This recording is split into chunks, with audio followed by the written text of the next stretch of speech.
के छ र जिन्दगीमा रमाइलो गर्नुपर्छ, मरिलानु केही छैन, एकदम कुल एटिट्युडमा हुनुपर्छ, सबसँग मिल्नुपर्छ, आफूभन्दा ठुलोलाई चाहिँ एकदम रेस्पेक्ट नि गर्नुपर्छ, सानोसँग चाहिँ एकदम चिल भाइबमा के मजाले मिलिदिने, माया गर्ने के।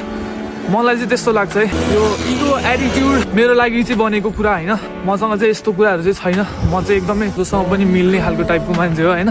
म प्रायसँग मिल्न खोज्छु, तर मसँग चाहिँ कोही प्राय मान्छे मिल्न खोज्दैन क्या। अनि मलाई त्यो देख्दा चाहिँ अचम्म लाग्छ, किनकि मैले त केही गरे हुन्न, अनि प्राय म एक्लै हिँडिरहेको हुन्छु क्या, अनि म कसैको वास्ता गर्दिनँ।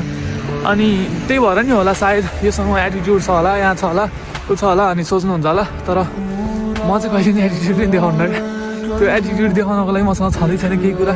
के कुराले एटिट्युड देखाउने क्या, के छ र मसँग भन्नु न होइन। न थोप्रा छ, न केही ट्यालेन्ट छ, न केही छ होइन। के छ क्या एटिट्युड देखाउनु, केही छैन क्या। अनि मलाई चाहिँ हाँसो लाग्छ, अनि म देखाउँदा पनि सक्दिनँ। म देखाउँदा पनि देखाउने खालको मान्छे नै होइन क्या फर्स्ट त।